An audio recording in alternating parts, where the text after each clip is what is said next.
नमस्कार, बहुत स्वागत है आपका छत्तीसगढ़ राउंडअप में। मैं हूं आपके साथ ऋतु ज्ञानवानी। छत्तीसगढ़ में स्काई वॉक पर फिर से सियासत शुरू हो गई है। रायपुर में बीजेपी कार्यकर्ताओं को संबोधित करते हुए बीजेपी के राष्ट्रीय अध्यक्ष जेपी नड्डा ने प्रदेश के कांग्रेस सरकार पर जमकर निशाना साधा। स्काई वॉक को लेकर उन्होंने कहा कि मुझे पता चला है कि कांग्रेस सरकार ने इसका काम रोक दिया और इसको तोड़ने की बात हो रही है। खुद तो कांग्रेस के लोग स्काई राइड करें और आम लोगों के स्काई वॉक से दिक्कत है। ये सिर्फ एक ही परिवार की सेवा में लगे हैं। जेपी नड्डा के इस बयान पर सीएम भूपेश बघेल ने पलटवार किया। उन्होंने कहा कि नड्डा जी को चिंता करने की जरूरत नहीं है। 4.25 साल हो गए, ढहाना होता तो ढहा देते, लेकिन स्काई वॉक रमन सिंह और राजेश मूणत की कमीशन खोरी का स्मारक है, इसे नहीं गिराएंगे।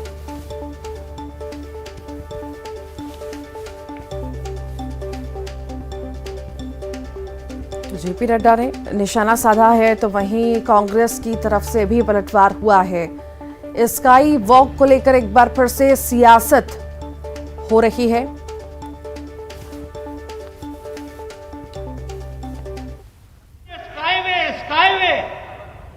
ये स्काई वॉक बोले ये हमारे टाइम में बन रहा था, आजकल इसका काम रोक दिया गया है और इसको तोड़ने का भी निर्देश देने की बात हो गई। मैं ठीक बोल रहा हूं रमन सिंह जी? मैं ठीक बोल रहा हूं?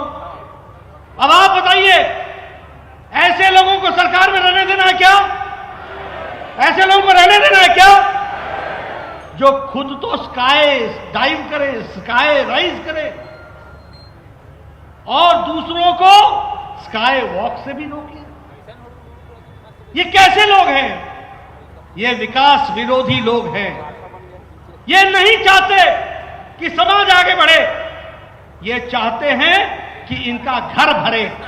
ये चाहते हैं कि ये कांग्रेस पार्टी का एटीएम बन करके गरीब छत्तीसगढ़ की जनता को लूट करके कांग्रेस पार्टी का खजाना भरे। आज आए और उन्होंने महंगाई बेरोजगारी पे कुछ नहीं बोला। पेट्रोल, गैस, डीजल, इस पे कुछ नहीं, लेकिन स्काई वॉक के बारे में जरूर उन्होंने कहा। स्काई वॉक ढहाना चाहते हैं भूपेश बघेल। यदि ढहाना चाहते तो 4.25 साल हो गया, अभी तक ढहा चुके होते। ये रमन सिंह और राजेश मूणत के कमीशन खोरी की स्मारक, उसको हम लोग नहीं ढाएंगे। नड्डा जी आप चिंता मत करें। और इसी पर ज्यादा जानकारी के लिए अवधेश हमारे साथ जुड़ गए। अवधेश, स्काई वॉक पर एक बार फिर से सियासत हो रही है।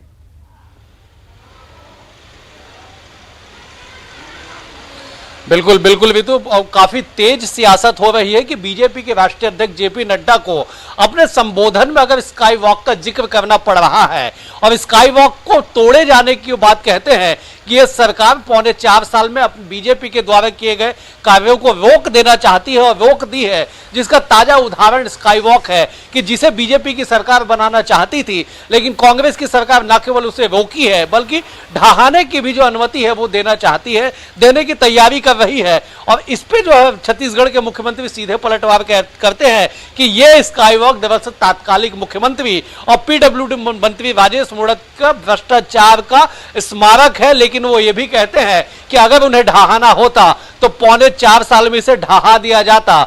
जेपी नड्डा को इस बात की चिंता करने की आवश्यकता नहीं है। लेकिन अभी तो इस बात को समझना होगा कि राजधानी रायपुर के बीचों बीच अधूरे स्काई वॉक की जो राजनीति है वो अगर राष्ट्रीय अध्यक्ष के स्तर तक जाती है, उस पर सीएम को पलटवार करना पड़ता है, तो समझा जा सकता है कि बीजेपी किस पैनेपन से मुद्दों को तलाश रही है। बीजेपी किस छोटे छोटे मुद्दे को उठा के चुनावी मुद्दा बनाना चाहती है। बीजेपी कैसे मुद्दे को बड़ा करके चुनाव में जंग लड़ना चाहती है, इस बात को समझना होगा। और यही वजह है कि स्काई वॉक पे एक बार फिर से सियासत होनी शुरू हो गई है, वो भी राष्ट्रीय स्तर पे इसे माना जा सकता है। दरअसल जब छत्तीसगढ़ में 2018 में सत्ता का परिवर्तन हुआ, उस वक्त स्काई वॉक की उपयोगिता क्या होगी, इसके लिए कमेटी का गठन किया गया। राजधानी रायपुर के जो विधायक है सत्यनारायण शर्मा, उनकी अध्यक्षता में कमेटी बनाई गई कि आप तय करिए कि स्काई वॉक का क्या होगा। कमेटी के जरिए लोगों की राय लीजिए, लोगों की राय भी आई, लेकिन इस पर निर्णय क्या हुआ ये अभी भी जो है वो दस्तावेजों में ही बंद है, जनता के पास ये निर्णय आ नहीं पाया है। लेकिन एक बार फिर से यह है कि इस पे जो सियासत होने लगी है, इसका असर जरूर आने वाले समय में दिखाई पड़ेगा।